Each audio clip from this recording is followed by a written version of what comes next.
بسم اللہ الرحمن الرحیم وبہ نستعین انہ خیر ناصر و معین وصلی اللہ علی محمد و اہل بیتہ الطیبین الطاہرین۔ پروردگار عالم آپ تمام عزیزان کی توفیقات خیر میں اضافہ فرمائے۔ الحمدللہ ہماری گفتگو علم کلام کے تعارف کے بارے میں تھی۔ گزشتہ جلسے میں اسلامی کلامی فرقوں میں سے معتزلہ کا باقاعدہ تعارف کروایا گیا کہ عرض ہوا کہ معتزلہ کے وہ کون سے 5 اصول دین ہیں جن 5 اصول دین کی بنا پر معتزلہ مشہور ہے۔ عرض ہوا کہ پہلا توحید، عدل، وعد و وعید، منزلت بین المنزلتین، امر بالمعروف اور نہی عن المنکر، کہ اجمالی اختصار کے ساتھ وضاحت پیش ہوئی، لیکن بہرحال تفصیلی گفتگو اس کتاب اور درس کے اعتبار سے انشاءاللہ بعد میں آئے گی۔ ہر ایک کے بارے میں ذکر کریں گے کہ بالآخر وہ کون سا نقطہ ہے جس نقطے کی بنا پر یہ معتزلہ دوسرے فرقوں سے جدا ہوتے ہیں۔ اچھا، ایک خوبصورت نقطے کی جانب شہید بزرگوار اشارہ فرماتے ہیں۔ آپ ان کے اصول اعتقادات پر اگر توجہ کریں، یہ جو 5 ہم نے گزشتہ جلسے میں تفصیل سے بیان کیے، ان 5 اصول میں سے 2 اصول کو آپ ایمانیات اور اعتقادات کے ساتھ جوڑ سکتے ہیں، توحید اور اصل عدل۔ ان 2 چیزوں کو آپ اصل ایمانیات اور اعتقادات کے ساتھ جوڑ سکتے ہیں۔ بقایا جو 3 اصول ہیں ان کے، وہ ایمانیات اور اصل اعتقادات کے بنیادوں میں سے نہیں ہیں، بلکہ تقریباً ان کے اندر ایک عملی جنبہ ہے۔ اگر کسی کے اندر کوئی اعتقاد کا مسئلہ بھی ہے تو وہ ایک ذیلی اور ضمنی مسئلہ ہے، چاہے وعد و وعید ہو، منزلت بین المنزلتین ہو، یا امر بالمعروف و نہی عن المنکر ہو۔ ان کو آپ بنیادی اصول میں سے نہیں قرار دے سکتے، ایمانیات کی بنیادوں میں سے نہیں قرار دیتے، لیکن یہ لوگ کہتے ہیں کہ نہ، ہمارے معروف جو اصول 5 اصول ہے وہ یہی ہے۔ اچھا، اس بات پر کیوں زور دے رہے ہیں؟ اس لیے کہ وہ جو 3 اور اصول ہیں ان کے، یہ مکتب اعتزال کے لیے معرف ہیں، مشخص ہیں، ایسے نظریات ہیں کہ جن نظریات سے فرقہ اعتزال پہچانا جاتا ہے۔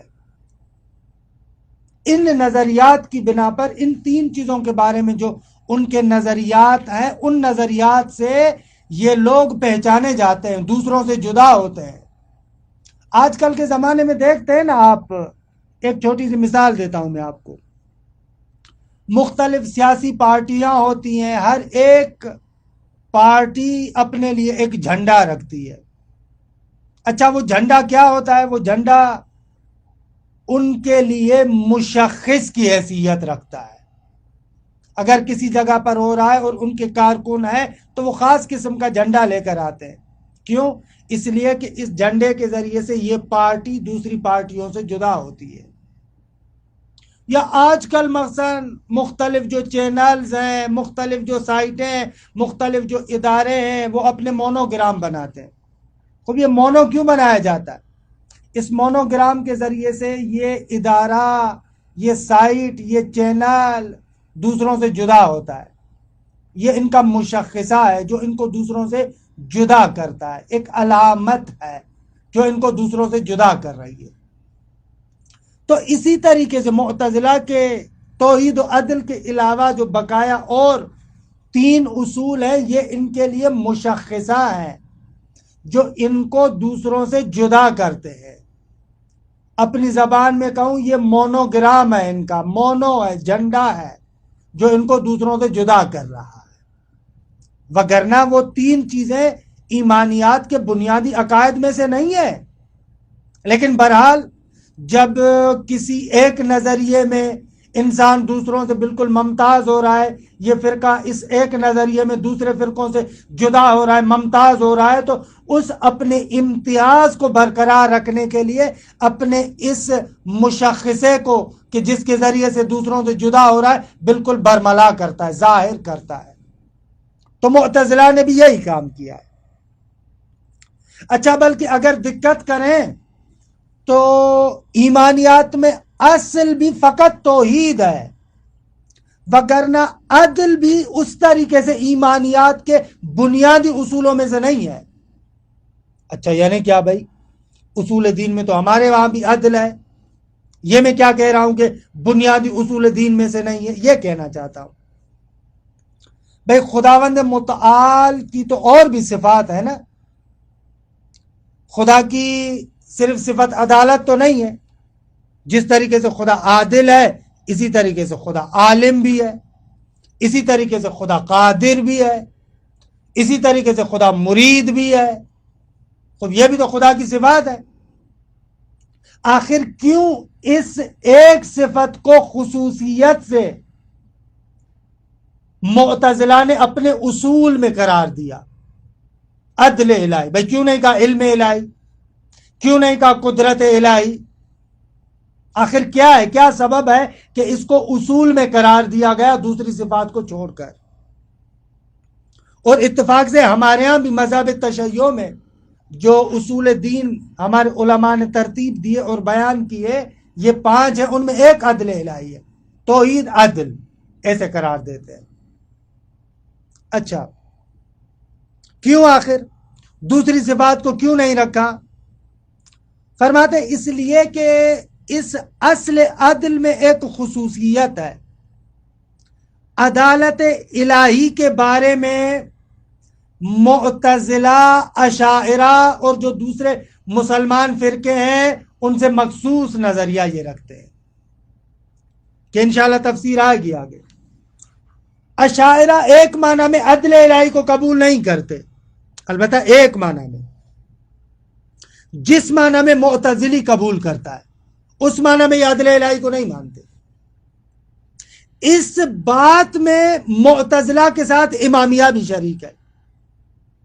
شیعہ حضرات بھی عدالت الہی کو قبول کرتے ہیں، لیکن جس معنی میں یہ معتزلہ اور شیعہ عدل الہی کو قبول کرتے ہیں، اشعری عدل الہی کو اس طریقے سے قبول نہیں کرتا.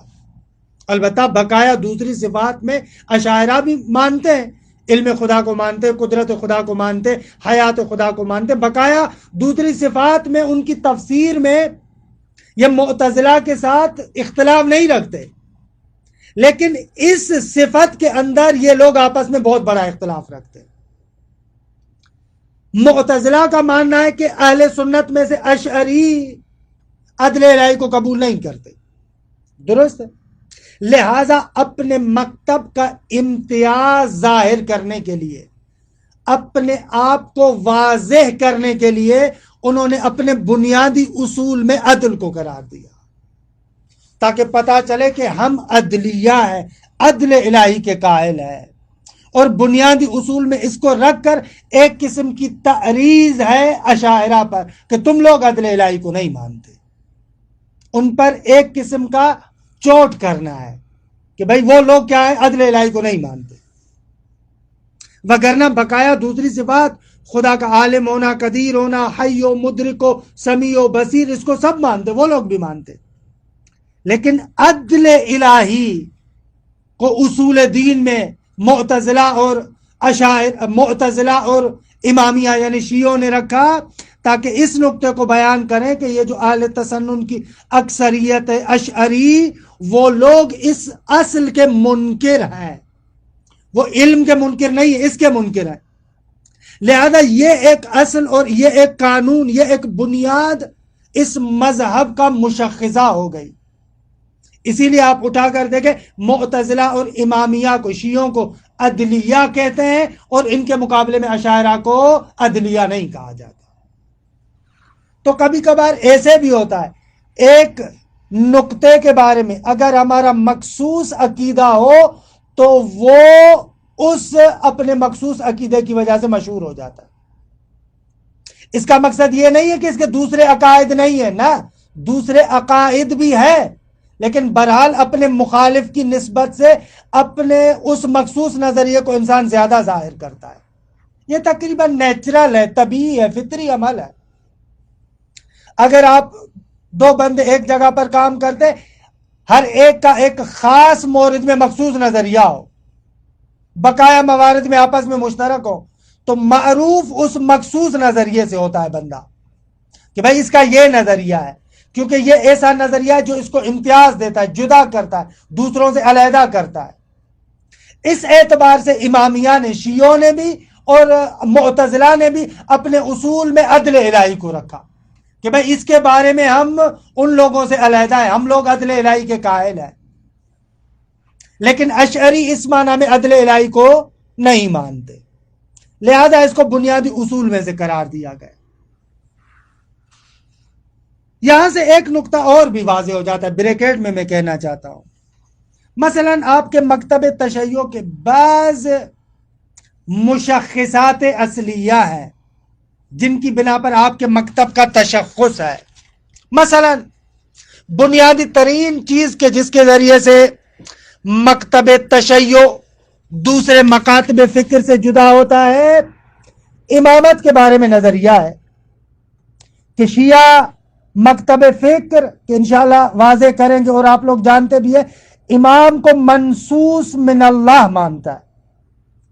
تشیع کا عقیدہ ہے کہ پیغمبر اکرم کے بعد جو امام ہے وہ بھی خداوند متعال کی جانب سے معین شدہ ہے، منصوص من اللہ ہے، پیغمبر اس کا اعلان کرتا ہے۔ اب یہ ایک امامت کے بارے میں مخصوص طرز تفکر ہے نا، جو نہ معتزلہ کا ہے نہ اشاعرہ کا ہے۔ لہذا ہم لوگوں کے اصول میں آپ کو امامت ملے گی، کیونکہ اس کے بارے میں ہمارا مخصوص نظریہ ہے، مخصوص طرز تفکر ہے، جس نظریے کی بنا پر ہم دوسروں سے جدا ہوتے ہیں۔ لہذا ہمارے اصول میں ہماری معرفی کرواتے ہوئے، ہم کو پہچانواتے ہوئے، جب شیعوں کو آپ پہچانیں گے تو امامت کو حتماً ذکر کریں گے۔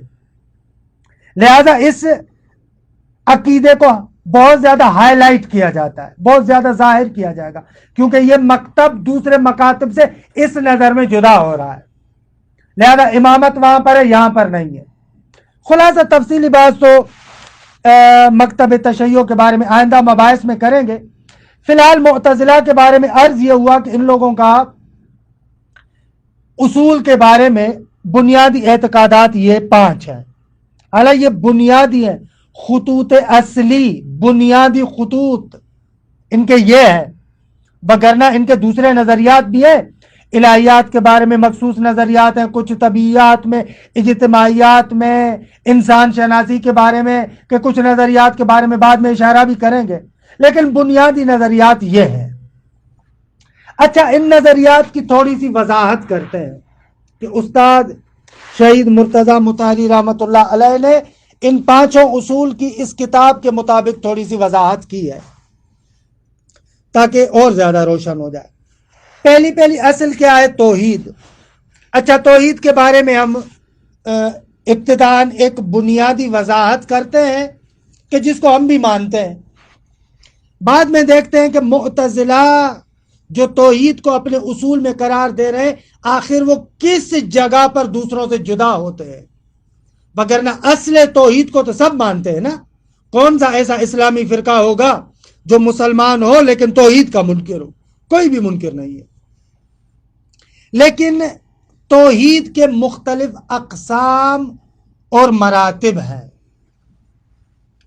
اچھا، اقسام اور مراتب سے مراد ہماری یہ ہے کہ توحید کے یہ مختلف شؤونات ہیں۔ اس طریقے سے بھی خدا کی وحدانیت ہے، اس طریقے سے بھی خدا کی وحدانیت ہے، اس طریقے سے بھی خدا کی وحدانیت ہے۔ اس اعتبار سے بہترین تعبیر توحید کے بارے میں مراتب توحید، مختلف شؤونات، ان جہتوں کے اعتبار سے خداوند متعال واحد ہے، یہ ہے معنی۔ درست۔ معروف تقسیم جو توحید کے بارے میں ہے وہ یہ ہے کہ یا توحید ذاتی ہے، یا توحید صفاتی ہے، یا توحید افعالی ہے، یا توحید عبادی ہے۔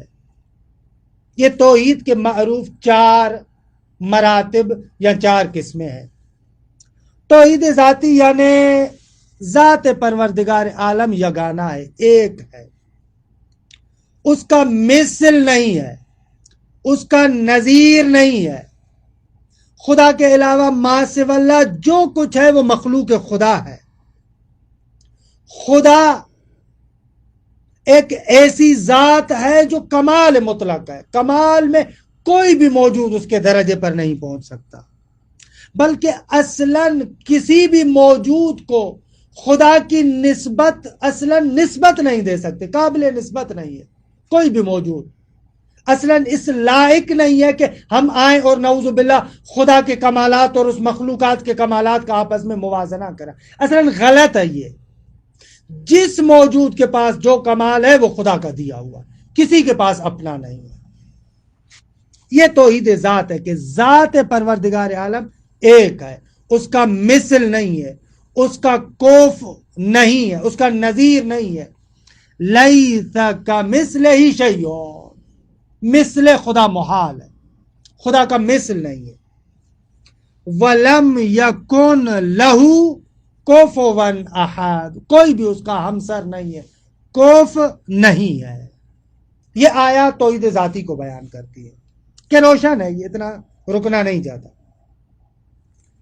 دوسرا مسئلہ توحید صفاتی، کہ خداوند متعال کی جو صفات ہیں، علم، قدرت، حیات، ارادہ، ادراک، سمیع ہونا، بصیر ہونا، یہ جو کمالی صفات ہیں، کمالات ہیں، یہ عین ذات خدا ہے۔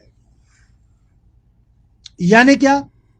یعنی ایسے نہیں ہے کہ ذات خدا علیحدہ ہے اور یہ صفات اس ذات پر عارض ہیں، نہ، ذات خدا جو ذات پروردگار عالم ہے وہی عین علم ہے، وہی عین قدرت ہے۔ ایسے نہیں ہے کہ ذات علیحدہ ہے اور علم اس پر جدا عارض ہوا ہے، قدرت اس پر جدا عارض ہوئی ہو، نہ نہ نہ نہ نہ، جتنی بھی صفات خدا ہے وہ ساری کی ساری عین ذات ہے۔ یعنی ذات خدا اس طریقے سے ہے کہ اس ذات پر یہ ساری صفات صدق کرتی ہیں، وہی ذات یہی ہے۔ یا دوسرے لفظوں میں ذات پروردگار عالم اس طریقے سے ہے کہ اس سے ان صفات کے آثار ظاہر ہوتے ہیں۔ یہ 2 تفسیریں استاد مطہری یہاں پر ذکر کرتے ہیں کہ انشاءاللہ تھوڑی سی وضاحت بعد میں جب مکتب تشیع کو بیان کریں گے تو وہاں پر انشاءاللہ ذکر کریں گے۔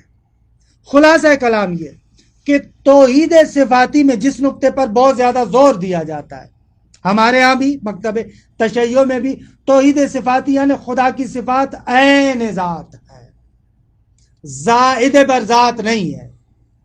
معمولاً اس نقطے کو بیان کیا جاتا ہے، لیکن میں بریکٹ میں کہوں گا، یہاں پر جگہ نہیں ہے، لیکن توحید صفاتی کے لیے فقط اتنا کہنا کافی نہیں ہے، بلکہ توحید صفاتی میں یہ نقطہ بھی مضمر ہے کہ وہ صفات اس کے پاس خود اپنی طرف سے ہے، اس کو کسی نے عطا نہیں کی ہے، غیر کی جانب سے نہیں ہے۔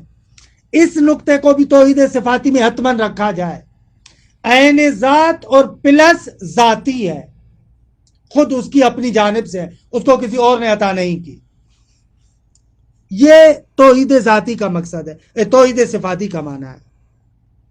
توحید صفاتی کے یہاں پر شہید بزرگوار دو معنی بیان کرتے ہیں. اصل کتاب اگر آپ کے پاس ہو، ان دونوں میں فرق ہے کہ میں فی الحال اس فرق کی جانب نہیں جانا چاہتا. پہلا معنی یہ کرتے ہیں کہ ذات پروردگار اس طریقے سے ہے کہ اس پر یہ صفات صدق کرتی ہیں، خود ذات خدا ایسے ہے.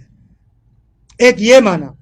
دوسرا معنی یہ کہ ذات خدا اس طریقے سے ہے کہ اس سے ان صفات کے آثار ظاہر ہوتے ہیں. کہ یہ دوسری تعبیر معتزلہ کے نظریے سے زیادہ سازگار تر ہے، کہ بعد میں عرض کروں گا کہ معتزلہ توحید صفات میں ذات کو نائب منابع صفات قرار دیتے ہیں، کہ وضاحت انشاءاللہ آئندہ. یہ توحید صفاتی. اچھا، ایک اور ہے توحید افعالی، کہ یہ بھی عام نقطہ ہے. توحید افعالی یعنی نہ فقط دوسرے تمام موجودات بلکہ دوسرے تمام موجودات کے کام اور افعال سارے کے سارے مشیت و ارادہ الہی کے مطابق ہوتے ہیں. یعنی دوسرے لفظوں میں کائنات کے اندر جو فعل بھی صادر ہوتا ہے وہ اذن الہی سے ہے، مشیت خدا سے ہے. کوئی بھی موجود نہ اپنی ذات میں نہ اپنے افعال میں مستقل نہیں ہے. جو کچھ یہاں پر ہوتا ہے وہ ارادہ خدا کے مطابق ہوتا ہے، مشیت خدا کے مطابق ہوتا ہے. خدا چاہے گا تو وہ ہوگا، وگرنہ نہیں ہوگا. اچھا، یہ معنی تو تقریباً جبر والا ہے نا، جبر سے فرق کرتا ہے کہ بعد میں ذکر کریں گے. لا جبر ولا تفویض بل امر بین الامرین، بل امر بین الامرین کو بیان کیا، وہاں پر ذکر کریں گے اس کو انشاءاللہ. یہ توحید افعالی ہے کہ تمام موجودات بلکہ ان کے کام، حتیٰ انسان بھی، جو کچھ بھی ہے، سب کچھ مشیت خدا اور ارادہ الہی کے مطابق ہوتا ہے. یہ توحید افعالی ہے. جبر کی بات نہیں کر رہا، وضاحت انشاءاللہ آئندہ آئے گی. چوتھی قسم توحید در عبادت، توحید عبادی. توحید عبادی کا معنی یہ ہے کہ پروردگار عالم کے علاوہ کوئی بھی موجود لائق عبادت نہیں ہے. لائق عبادت فقط خدا کی ذات ہے. پرستش اور عبادت فقط خدا کی ہو سکتی ہے. خدا کے علاوہ کوئی بھی موجود لائق عبادت نہیں ہے. غیر خدا کی پرستش اور عبادت شرک کا باعث بنے گی، اور کوئی بھی انسان خدا کے علاوہ کسی اور موجود کی عبادت کرے گا وہ دائرہ اسلام سے خارج ہے، مشرک ہے. اچھا، یہ چار اقسام. ہو سکتا ہے آپ کے ذہن میں آئے کہ توحید ذاتی، صفاتی، افعالی یہ تو واقعاً خداوند متعال کی نسبت سے ہے، وہ ذات میں ایک ہے، اس کی صفات عین ذات ہے. کائنات میں جو کچھ ہوتا ہے وہ مشیت و ارادہ الہی کے مطابق ہوتا ہے. یہ لگتا ہے کہ خدا کے ساتھ مرتبط ہے. لیکن توحید عبادی تو بندے کے ساتھ تعلق رکھتی ہے. یعنی ہم یہ کہتے ہیں کہ کسی بھی بندے کے لیے جائز نہیں ہے کہ وہ خدا کے علاوہ کسی اور کی عبادت کرے. توجہ کریں، خدا کو ہم کہتے ہیں، خدا کے بارے میں کہتے ہیں کہ کوئی بھی بندہ خدا کے علاوہ کسی اور کی عبادت نہ کرے. یہ تو بندے کے ساتھ تعلق رکھتا ہے، زیادہ فعل بندہ ہے. اس کو آپ توحید کے باب میں کیسے لے کر جا رہے ہیں؟ تو اس کا جواب یہ ہے کہ درست ہے کہ یہ ایک اعتبار سے عام بندے کے ساتھ مربوط ہے کہ وہ خدا کے علاوہ کسی اور کی عبادت نہیں کر سکتا.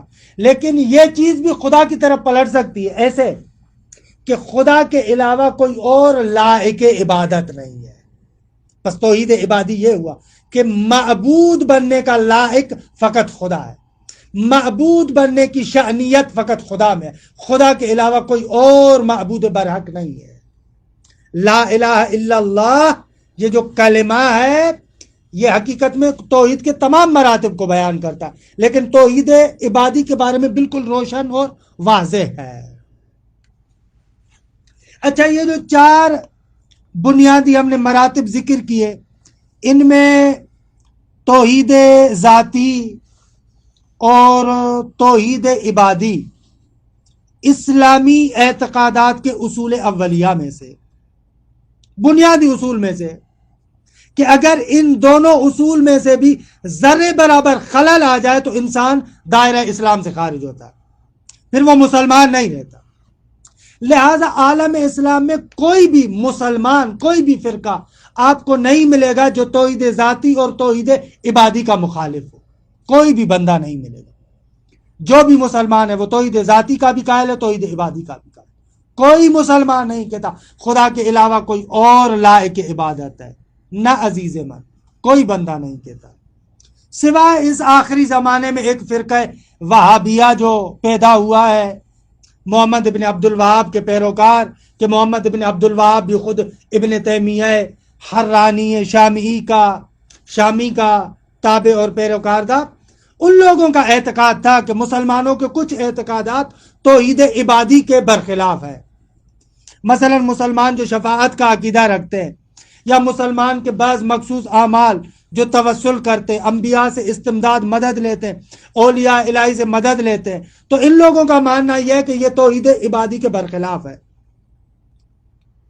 کوئی مسلمان توحید عبادی کا مخالف نہیں ہے، لیکن یہ وہابی حضرات یہ کہتے ہیں کہ عام مسلمانوں کے یہ بعض اعمال توحید عبادی کے برخلاف ہے، لہذا مسلمانوں کی ایک اکثریت قاطع شیعہ سنی اکثریت کو یہ لوگ اس بنا پر آ کر، بعض اعمال کی بنا پر کہ جو ان کی نظر کے مطابق توحید عبادی کے برخلاف ہے، مشرک مانتے ہیں۔ اگر کوئی عام بندہ توسل کرے، انبیاء اور اولیاء الہی سے توسل کرے، تو یہ لوگ فوراً کہتے ہیں کہ یہ لوگ ان کی عبادت کرتے ہیں۔ یا ہمارے معاشرے میں آپ دیکھتے ہیں نا، یہ لوگ لفظ بھی استعمال کرتے ہیں کہ فلاں پیر پرست ہے، حالانکہ عام مسلمانوں میں، شیعہ سنیوں میں کوئی بھی بندہ ایسا نہیں ہے کہ جو کسی نبی کی پرستش کرتا ہو، کسی امام کی پرستش کرتا ہو، نہ سنی کا عقیدہ ہے، نہ شیعہ کا عقیدہ ہے۔ کوئی بندہ نہیں کہتا کہ خدا کے علاوہ کسی کی عبادت کی جا سکتی ہے، نہ عزیز من، کوئی بندہ نہیں کہتا، کوئی مسلمان نہیں کہتا۔ یہ مسلمانوں پر بہتان ہے، ان کی اپنی جہالت ہے، توحید عبادی کو صحیح نہ سمجھنے کی بنا پر مسلمانوں کو شرک سے متہم کرتے ہیں۔ اور پھر آپ دیکھ رہے ہیں کہ آج کل عالم اسلام میں جو اتنی بڑی مصیبتیں آئی ہوئی ہیں، ان لوگوں کے اس کج فکری کی وجہ سے ہے کہ مسلمانوں کی اکثریت کو یہ لوگ مشرک بنا کے بیٹھے ہوئے ہیں۔ بابا شیعوں کے ساتھ صرف مسئلہ نہیں ہے، سنی کے ساتھ بھی ہے۔ سنی بیچارہ اگر پیغمبر اکرم کی زیارت پر جائے اور زری پر بوسہ دے، فوراً کہیں گے شرک شرک شرک۔ یہ بھئی کون سا مکتب ہے کہ بوسہ دینے سے شرک ہو جاتا ہے؟ بہرحال یہ تفصیلات ہیں اپنی جگہ پر، لیکن کہنے کا مقصد یہ ہے کہ یہ ان وہابی حضرات کا بھی جو اعتراض ہے، اگر میں فنی زبان میں کہوں صغروی اعتراض ہے۔ یہ لوگ کہتے ہیں کہ فلاں فلاں عمل توحید عبادی کے برخلاف ہے، لیکن کوئی مسلمان کبروی طور پر توحید عبادی کا مخالف نہیں ہے، سب لوگ توحید عبادی کو مانتے ہیں۔ اچھا، توحید ذاتی کو بھی سب مانتے، توحید عبادی کو بھی سب مانتے۔ پھر یہ معتزلہ نے اپنے اصول اعتقادات میں توحید کو کیوں رکھا ہے؟ آخر کیا ہے؟ اصل مسئلہ یہ ہے، ایک جھگڑا توحید صفاتی میں ہے اور ایک جھگڑا توحید افعالی میں ہے۔ یہاں پر مسئلہ ہو رہا ہے۔ توحید صفاتی میں معتزلہ اور اشاعرہ کا جھگڑا ہے۔ اشاعرہ توحید صفاتی کے منکر ہیں، یعنی خدا کی صفات کو عین ذات قرار نہیں دیتے۔ وہ کہتے ہیں زائد بر ذات ہے، ایک ذات الہی ہے جس پر یہ صفت علم عارض ہے، صفت قدرت عارض ہے، صفت حیات عارض ہے، کہ تفصیلات انشاءاللہ آئندہ مباحث میں ذکر کریں گے اشاعرہ کے بارے میں۔ تو یہ اشعری توحید صفات کا منکر ہے۔ معتزلی کہتا ہے میں توحید صفاتی کا قائل ہوں، میں مانتا ہوں۔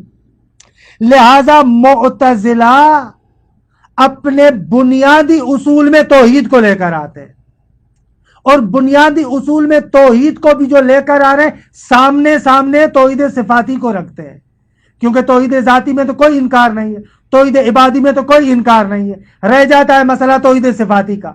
اشاعرہ توحید صفاتی کے منکر ہے، یہ لوگ توحید صفاتی کے قائل ہیں۔ لہذا ان لوگوں نے جو اپنے بنیادی اصول میں توحید کو قرار دیا ہے، مد نظر اس توحید صفاتی کو رکھا ہے، لہذا ان لوگوں نے توحید صفاتی کو اصول میں رکھا ہے۔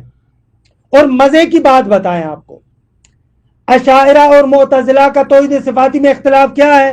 معتزلی کہتا ہے کہ اشعری توحید صفات کا قائل نہیں ہے، منکر ہے، ہم قائل ہیں۔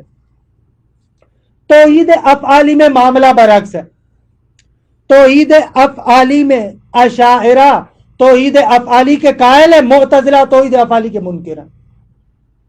وہاں پر برعکس، توحید افعالی کو اشاعرہ مانتے ہیں لیکن معتزلہ منکر ہے، توحید صفاتی کو معتزلہ مانتے ہیں، اشاعرہ منکر ہے۔ یہ عجیب ہے۔ اور ان معتزلہ نے جو توحید کو اپنے اصول میں رکھا ہے، اس توحید صفاتی کو سامنے لانے کے لیے، اس توحید صفاتی کے اعتبار سے وہ معتزلہ اپنے آپ کو اہل توحید کہتے ہیں۔ اہل توحید سے مراد یعنی ہم لوگ توحید صفاتی کے قائل ہیں، وگرنہ توحید ذاتی پر تو جھگڑا نہیں ہے، توحید عبادی پر تو جھگڑا نہیں ہے، اور توحید افعالی کو معتزلہ مانتے نہیں ہیں۔